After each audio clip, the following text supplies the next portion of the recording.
Hi, this is Josh Bycer from GameWisdom.com. Hope you enjoyed this critical thought, a detailed discussion on game design, and be sure to subscribe and you can pitch future critical thought topics.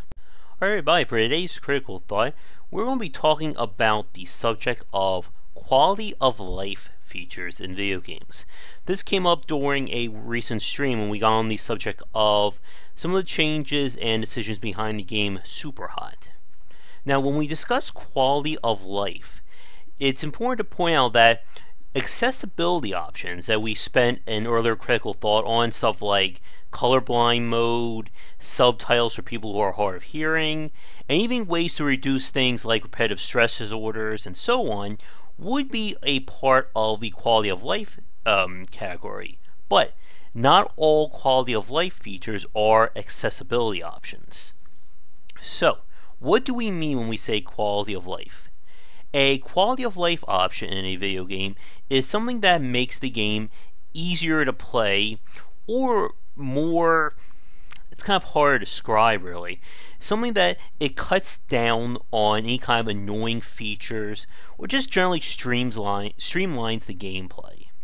And when it comes down to it, one of the things that we've been having this discussion about, especially over the last decade, has been how a lot of features and design elements have become standardized, and at some point that will have to be a future industry insight. But when we're talking about quality of life updates, again, we can start at on one end of the field with accessibility, and then we can move more and more towards general game options. And there's definitely a discussion regarding what features should be standard, especially for PC fans. Now, for developers watching this, especially those who are first-timers, it's important to include some general quality of life features simply into how someone can run your game. And again, some of this stuff, quite honestly, is going to be, very simple. Like, this should be 100% obvious to have, but it begs to be mentioned here. So we have stuff like being able to adjust resolution in games. Again, if you're on a computer, we all have different monitors, different screens, etc. It's important to offer the option to adjust the resolution. One of the things that I've found that can be a little bit annoying is if the game doesn't automatically adjust the resolution for you.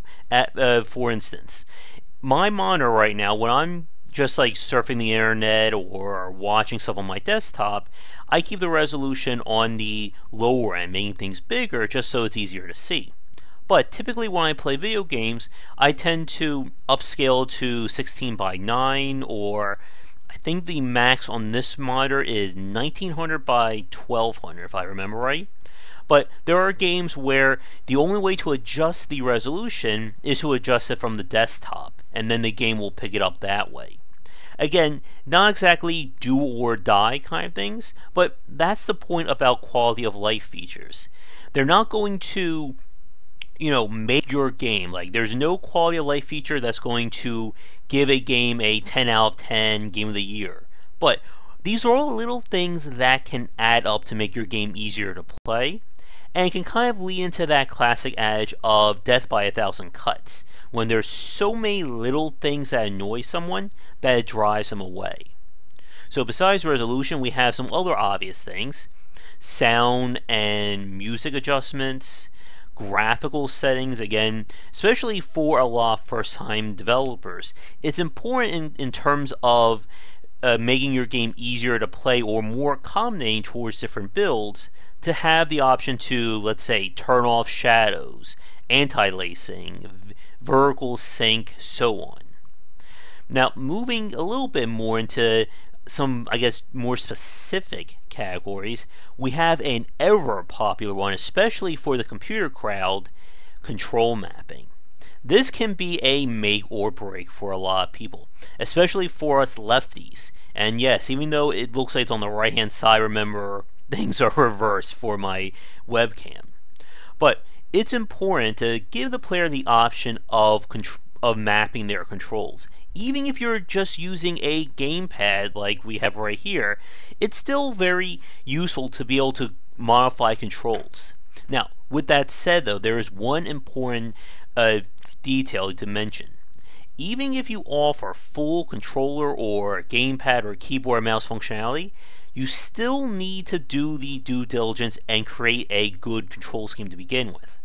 And what makes a good control scheme, that, my friends, is easily another critical thought. I know we did something about that I think maybe last year, but the player shouldn't have to adjust the control scheme. You should be able to give one that's good enough, but sometimes we like to tweak things. For instance, when I was playing Nier Automata, one of the things that was bothering me is, if you can look right here, what I did, I'm going to see if I can adjust this just so, was I made the shoot commands on both triggers and then have like other features over here, just to make it easier for me. Or actually, my mistake, I actually moved the dodged over to the triggers instead of to a button press, just because it was easier for me to play.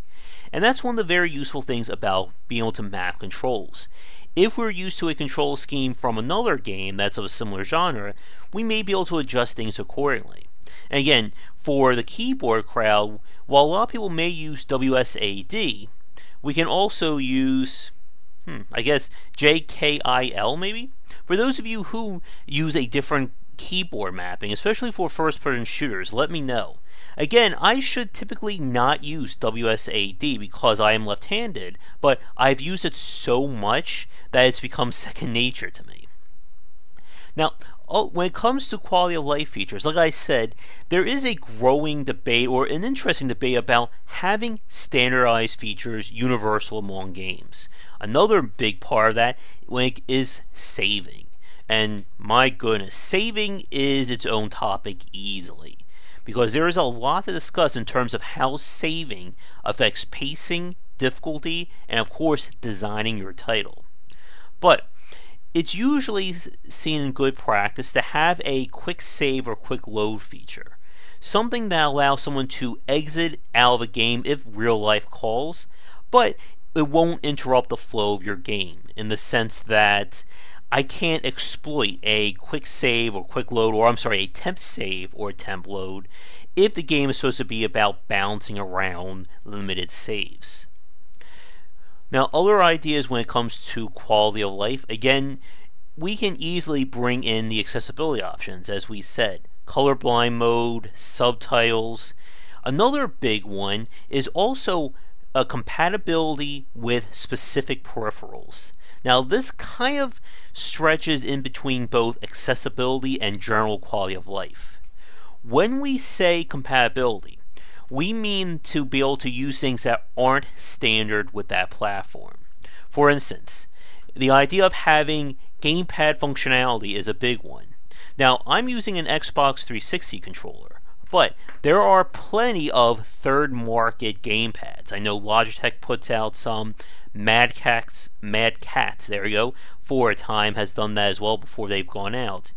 But it's important when you're building your game to look into those options, including you can have specialty keyboards. I'm using a regular Microsoft keyboard, but I know there are plenty of different keyboards, including specific pro game keyboards. When I was at Best Buy looking at my mouse, I found like one of those like very like high up key like mechanical keyboards that it looked really awesome, but I think even like the clicking and clacking would have driven me nuts. But there is more to talk about here. If you're building a race game, we have peripheral for wheels, flight simulators, and so on.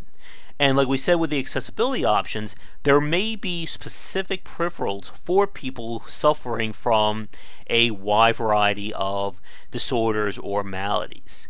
But again, that is a little bit beyond my wheelhouse. I'm sure for someone watching this, especially I know there's a few who have done research or are part of any kind of advocacy groups, can't talk anymore, I'm sure you can leave or have any links that we can mention in the notes below.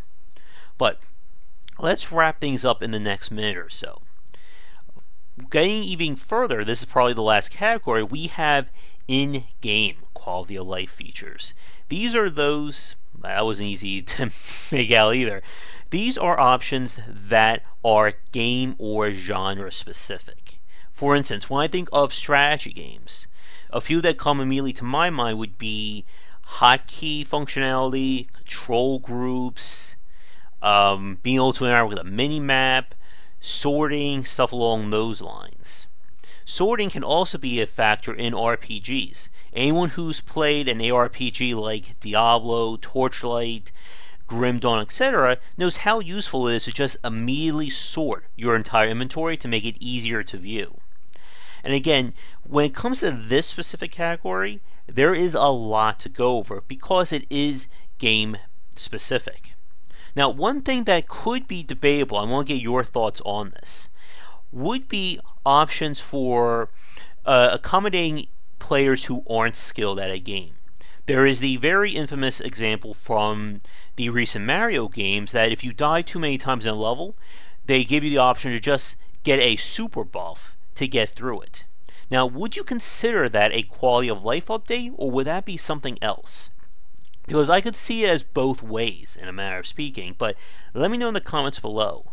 But the real final question I want to ask you folks is, if we had to put our collective heads together, what do you think would be a standardized list of features that every game should have?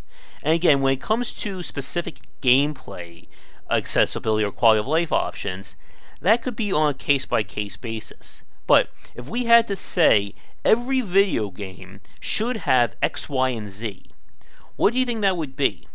I guess for me, I would definitely think control mapping, again, visual and audio settings, and at least starting along lines of third-party peripherals. But I know with that last one, that can be a lot more work depending upon what the game and design in question, and maybe not every game can accommodate that. But let me know what you think, and if there are any other major examples that I missed out. Well, that said, we're going to wrap things up for today. Thank you so much for watching. If you're new, be sure to like and subscribe and pitch your own critical thought topic for the future. And come back daily for more great discussions on game design here and on Game Wisdom, where we examine the art and science of games. Until tomorrow, have a great night.